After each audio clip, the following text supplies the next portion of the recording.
ಸದ್ಯಕ್ಕೆ ಇದೆ. ಇಲ್ಲ, ನಿಮ್ಮ ಮೈಂಡ್ ಸೆಟ್ಟಿಗೆ ಸರ್ ಬದಲಾವಣೆ ಮಾಡ್ಬೋದಾ ಸರ್? ಬದಲಾವಣೆ ಖಂಡಿತ ಮಾಡ್ಬೋದು. ನಾನು 20 ವರ್ಷದ ಹಿಂದೆ ನಾನು ಬಂದು ಈ ಬೆಂಗಳೂರಿಗೆ ಬಂದಾಗ ನಾನು ಅನೇಕ ಯುವಕರ ಹತ್ರ ಮಾತಾಡ್ತಾ ಇದ್ದೆ. ಆವಾಗ ಅವರು ಕೆಲವ್ರು ಏನು ಹೇಳೋರು ಅಂದರೆ, ಏನೂ ಮಾಡೋಕ್ಕಾಗಲ್ಲ, ಏನು ಮಾಡಿದ್ರೂ ಪ್ರಯೋಜನ ಇಲ್ಲ, ಏನು ಮಾಡಿದ್ರು ಇದು ಒಂಥರ ಅದು ಆ ಸಿನಿಸಿಸಮ್ಮು ಪಾಪ ಬಹುಶಃ ಭಾಳ ಜನ ಪ್ರಯತ್ನ ಪಟ್ಟು ಏನೂ ಆಗಿಲ್ಲದೆ ಇರೋದ್ರಿಂದ ಅಥವಾ ಅವರ ಮನಸ್ಸಿನಲ್ಲಿ ಏನೂ ಆಗಿಲ್ಲ ಅನ್ನೋ ಒಂದು ಮನಸ್ಥಿತಿಯಿಂದ ಆ ಸಿನಿಸಿಸಮ್ ಬಂದಿರ್ಬೋದು. ಅಥವಾ ಜಸ್ಟ್ ಬಟ್ ಈ ಸಮಾಜದಲ್ಲಿ ನನಗೆ ಹೋಗ್ತಾ ಹೋಗ್ತಾ ಗೊತ್ತಾಯಿತು, ಒಳ್ಳೆ ಕೆಲಸ ಮಾಡಿದ್ರೆ, ಜನಪರವಾಗಿ ಮಾಡಿದ್ರೆ, ಕರೆಕ್ಟಾಗಿ ಸಂಘಟನೆ ಮಾಡಿ ಸಂವಿಧಾನದ ಅಡಿಯಲ್ಲಿ ಮಾಡಿದ್ರೆ ಖಂಡಿತ ದೊಡ್ಡ ಪ್ರಮಾಣದ ಬದಲಾವಣೆ ಮಾಡ್ಬೋದು. ಅದು ನಮಗೆ ಅದು ಭಾಳ ಕನ್ವಿನ್ಸ್ ಆಗಿದೆ. ಆ್ಯಂಡ್ ಅದು ನನಗೆ ಹೋಗ್ತಾ ಹೋಗ್ತಾ ಅದು ಇನ್ನೂ ಕನ್ವಿನ್ಸ್ ಆಗಿದೆ. ಯಾಕಂದರೆ ನನಗೆ ಅಮೇರಿಕಾದಲ್ಲಿ ನಿಜ ಹೇಳಬೇಕಂದ್ರೆ ಸಿಸ್ಟಮ್ ಇಸ್ ವೆರಿ ಇಂಟ್ರೆನ್ಚ್ಡ್, ಭಾಳ ಇಂಟ್ರೆನ್ಚ್ ಆಗಿದೆ. ಅಲ್ಲಿ ಭಾಳ ವೆಸ್ಟೆಡ್ ಇಂಟ್ರೆಸ್ಟು, ದುಡ್ಡು, ಪವರ್ ಸ್ಟ್ರಕ್ಚರ್. ಅಲ್ಲಿ ಈ ವ್ಯವಸ್ಥೆನ ಒಂದು ಒಳ್ಳೆ ದಾರಿಯಲ್ಲಿ ತೊಗೊಂಡೋಗ್ಬೇಕು ಅಂದರೆ ಭಾಳ ಕಷ್ಟ. ಬಟ್ ಇಂಡಿಯಾದಲ್ಲಿ ನಮಗೆ ಎಷ್ಟು ಇದರ ಅಸಮಾನತೆ ಮತ್ತು ಒಂದು ರೀತಿ ಹೆಚ್ಚಿರ್ಬೋದು, ಬೇರೆ ಬೇರೆ ರೀತಿಯಲ್ಲಿ ಆರ್ಥಿಕವಾಗಿ ಅಲ್ಲೂ ಇದೆ, ಬಟ್ ಬೇರೆ ಬೇರೆ ಅಸಮಾನತೆಗಳು ಇರ್ಬೋದು. ಬಟ್ ಇಲ್ಲಿ ಕರೆಕ್ಟಾಗಿ ಜನಪರವಾಗಿ ನೀವು ಪವರ್ ಸ್ಟ್ರಕ್ಚರ್ ಮೇಲೆ ಒತ್ತಡ ಹಾಕಿದರೆ ಒಳ್ಳೆ ಕೆಲಸ ಮಾಡ್ತಾ ಹೋಗ್ಬೋದು. The system is possible to redirected. ಅದು ಒಂದು ಉತ್ತಮ ರೀತಿಯಲ್ಲಿ ಡೈರೆಕ್ಟ್ ಮಾಡೋಕ್ಕೆ ಸಾಧ್ಯತೆ ಇದೆ. ಜನ ಕಾಯ್ತಾ ಇದ್ದಾರೆ, ಜನರಿಗೆ ಬೇಕಿದು. ಬಟ್ ಅದೆಲ್ಲೋ ಒಂದು ಕಡೆ ಸರ್, ರಾಜಕೀಯ ಕ್ಷೇತ್ರದಲ್ಲಿ ನಾವು ನೋಡುವಂಥದ್ದಾದರೆ ಸಾಕಷ್ಟು ಜನ ಬೇಸರಗೊಂಡು ಬಿಟ್ಟಿದ್ದಾರೆ. ಅಂದರೆ ಕೆಲವೊಂದಿಷ್ಟು ಅವರ ಆಶ್ವಾಸನೆಗಳಿರಬಹುದು, ಕೆಲವೊಂದಿಷ್ಟು ಸಮಾಜದಲ್ಲಿರುವ ಕೆಲವೊಂದಿಷ್ಟು ಬೆಳವಣಿಗೆಗಳ ವಿಚಾರ ಇರಬಹುದು. ಎಲ್ಲವನ್ನು ಕಂಡಾಗ ಒಬ್ಬ ಪ್ರಜೆಯಾಗಿ, ಒಬ್ಬ ಭಾರತದ ಒಬ್ಬ ಪ್ರಜೆಯಾಗಿ ಸಾಕಷ್ಟು ತೊಂದರೆಗಳು ಈಡಾಗ್ತಿದ್ದಾರೆ. ಬಟ್ ರಾಜಕೀಯದಲ್ಲಿ ಬದಲಾವಣೆಗಳು ತರುವಂತಹ ಒಂದು ಪ್ರಯತ್ನವನ್ನು ಮಾಡಬಹುದಾ ಅಂತ? ಪ್ರಯತ್ನ ಮಾಡಿದ್ರೂ ಅದು ಎಷ್ಟು ಮಟ್ಟಿಗೆ ಯಶಸ್ಸಾಗತ್ತೆ ನಮಗೆ ಗೊತ್ತಿಲ್ಲ. ಬಟ್ ಒಂದು ಪ್ರಾಮಾಣಿಕ ಪ್ರಯತ್ನ ಬೇಕಿದೆ. 20ನೇ ಶತಮಾನದಲ್ಲಿ ಅನೇಕರು ನಮ್ಮ ಸಿದ್ಧಾಂತ ಇರೋರು, ಬಾಬಾ ಸಾಹೇಬರು ಇಂಡಿಪೆಂಡೆಂಟ್ ಲೇಬರ್ ಪಾರ್ಟೀಸ್ ಕಟ್ಟಿ 1936ರಲ್ಲಿ 17 ಸೀಟ್ನಲ್ಲಿ 14ರಿಂದ 15 ಸೀಟ್ ಗೆಲ್ತಾರೆ ಬಾಂಬೆ ಪ್ರೆಸಿಡೆನ್ಸಿನಲ್ಲಿ. ಆಮೇಲೆ ಶೆಡ್ಯೂಲ್ ಕ್ಯಾಸ್ಟ್ ಫೆಡರೇಷನ್ ಆಗಿ ಅವರು ಎಲೆಕ್ಷನ್ ನಿಂತ್ಕೊಂಡು ಅದು ಕೂಡ ರಿಪಬ್ಲಿಕನ್ ಪಾರ್ಟಿ ಆಫ್ ಇಂಡಿಯಾ ಮಾಡ್ತಾರೆ.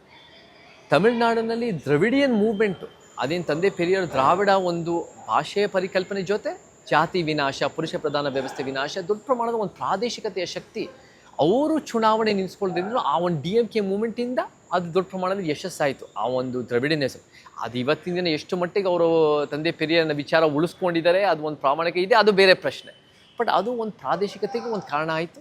ಆಮೇಲೆ UPನಲ್ಲೂ ಬಹುಜನ ಸಿದ್ಧಾಂತ, ಒಂದು ಬಹುಜನ ವಿಚಾರಗಳು, ಇವರು ನಮಗೆ ಕಾಂಚೀರಾಮ್ ಅವರು ಕೂಡ ಅದನ್ನು ಒಂದು ಈ ಅಂಬೇಡ್ಕರ್ ಪೆರಿಯಾರ್ ವಿಚಾರನ ಮುಂದುವರಿಸಿ ನಮಗೆ ಅವರು ಒಂದು ಪ್ರಾದೇಶಿಕತೆಯಲ್ಲಿ ಗಟ್ಟಿಯಾಗಿ ಪೊಲಿಟಿಕಲ್ ಮೂವ್ಮೆಂಟ್ ಕಟ್ಟಿದ್ದಾರೆ. ಸಾಧ್ಯತೆ ಇದೆಯೋ ಇಲ್ವೋ ನನಗೆ ಗೊತ್ತಿಲ್ಲ. ಪ್ರಾಮಾಣಿಕ ಪ್ರಯತ್ನ ಮಾಡಿದ್ರೆ ಸಾಧ್ಯತೆ ಇದ್ದರೂ ಇರಬಹುದು. ಮತ್ತು ನಮಗೆ 20ನೇ ಶತಮಾನದಲ್ಲಿ ಅನೇಕರು, 3 ಜನ ನಾನು ಪ್ರಸ್ತಾಪ ಮಾಡಿದ್ದೀನಿ, ಇವರೆಲ್ಲ ಮಾಡಿ ತೋರಿಸಿದ್ದಾರೆ ಇಟ್ ಈಸ್ ಪಾಸಿಬಲ್ ಅಂತ. ನಮ್ಮ ದೇಶದಲ್ಲಿ ರವಿಕುಮಾರ್ ಅವರೇ, ನಮಗೆ 2900 ಪಕ್ಷಗಳಿದ್ದಾವೆ, ರಿಜಿಸ್ಟರ್ ಆಗಿದೆ, 2900 ಪಾರ್ಟೀಸ್. ನನ್ನ ಪ್ರಕಾರ ಇವೆಲ್ಲರೂ ಕೂಡ ಸಂವಿಧಾನದ ಅಡಿಯಲ್ಲಿ ಕೂಡ ರಿಜಿಸ್ಟರ್ ಆಗಿದ್ದರೂ ಕೂಡ ಸಂವಿಧಾನದ ಮೂಲ ಆಶಯಗಳು ಇವರು ಯಾರು ಎತ್ತಿಡಿತಾ ಇಲ್ಲ.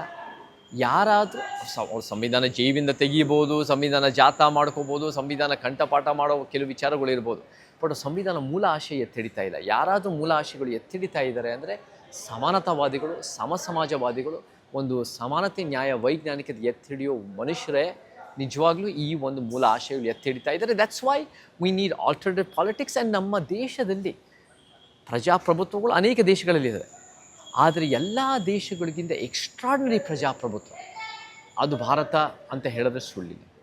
2900 ಪಕ್ಷಗಳು, ಎಷ್ಟೋ ಒಂದು ಬೇರೆ ಬೇರೆ ಒಂದು ಸೈದ್ಧಾಂತಿಕ ನೆಲೆಗಟ್ಟುಗಳು, ಎಷ್ಟೋ ಒಂದು ವಿಚಾರಧಾರೆಗಳು, ಚರ್ಚೆಗಳು, ಮತ್ತು ದೀಸ್ ಆರ್ ವೋಟಿಂಗ್ ಪಾಪ್ಯುಲೇಷು, ಎಷ್ಟು ದೊಡ್ಡ ಪ್ರಮಾಣದ ವೋಟಿಂಗ್. ಮತ್ತು ವಿಶೇಷ ಅಂದರೆ 2014 ನೋಡಿದ್ರು ಕೂಡ ನಮಗೆ ಅಲ್ಲೂ ಕೂಡ 31% ಈ ಮೋದಿ ಅಲೆ BJPನಾಗಿ 19% ಕಾಂಗ್ರೆಸ್ ಇದ್ದರು, 50% ಲೋಕಸಭಾದಲ್ಲಿ BJPಗೂ ಕಾಂಗ್ರೆಸ್ಗೂ ವೋಟ್ ಹಾಕಿಲ್ಲ. Correct. So there is space for alternative politics.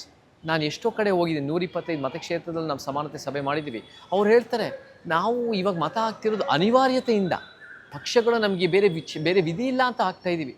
ನೀವು ನಿಮ್ಮ ಒಂದು ರೀತಿಯ ಪ್ರಾಮಾಣಿಕವಾದ ಒಂದು ನಿಮ್ಮ ಸೈದ್ಧಾಂತಿಕ ಬದ್ಧತೆ ಇರೋ ಒಂದು ಒಳ್ಳೆಯ ಒಂದು ಕ್ಯಾಂಡಿಡೇಟ್ ಹಾಕಿ ನಾವು ಕೂಡ ನಿಮಗೆ ಬೆಂಬಲ ಸೂಚಿಸ್ತೀವಿ ಅಂತ ಭಾಳ ಜನ ಹೇಳಿದ್ದಾರೆ. ಚಳುವಳಿಗಳು. ಸೊ ನಮಗೆ ಆ ಚಳುವಳಿಗಳು ಹೇಳ್ತಿರೋದರಿಂದ ಇಟ್ ಈಸ್ ಪಾಸಿಬಲ್. ಬಟ್ ಅದಾಗತ್ತೆ, ಮುಂದೆ ಏನಾಗುತ್ತೆ ಫ್ಯೂಚರ್ ಯಾರೂ ಹೇಳೋಕ್ಕಾಗಲ್ಲ, ಯಾರೂ ಹೇಳೂ ಇಲ್ಲ, ಹೇಳೋಕ್ಕೆ ಸಾಧ್ಯನೂ ಇಲ್ಲ. ಬಟ್ ಆ ದಿಕ್ಕಿನಲ್ಲಿ ಒಂದು ಸಮಾಜ ದಿಕ್ಕಿನಲ್ಲಿ ಹೋದರೆ ಸಮಾಜಕ್ಕೆ ಭಾಳ ಒಳ್ಳೆಯದಾಗತ್ತೆ ಅಂತ ನನ್ನ ಭಾವನೆ. ನಿಜ ಸರ್, ಇನ್ನಷ್ಟು ವಿಚಾರಗಳನ್ನು ಮಾತಾಡ್ತಾ ಹೋಗೋಣ ಸರ್. ಅದಕ್ಕೆ ಮುಂಚೆ ಒಂದು ಕಾರ್ಯಕ್ರಮ ದೂರ ಅನ್ಕೋಣ. ವೀಕ್ಷಕರೇ, ನೋಡ್ತಾ ಇದ್ರಿ ಚೇತನ್ ಸರ್ ಜೊತೆಗೆ ಸಾಕಷ್ಟು ವಿಚಾರಗಳನ್ನು ನಾವು ಮಾತಾಡ್ತಾ ಇದ್ವಿ. ಇದೇ ರೀತಿ ಇನ್ನಷ್ಟು ವಿಚಾರಗಳನ್ನು ಮಾತಾಡ್ತಾ ಹೋಗೋಣ. ಅದಕ್ಕಿಂತ ಮುಂಚೆ ಒಂದು ಕಾರ್ಯಕ್ರಮದಲ್ಲಿ ಒಂದು ಪುಟ್ಟ ವಿರಾಮ.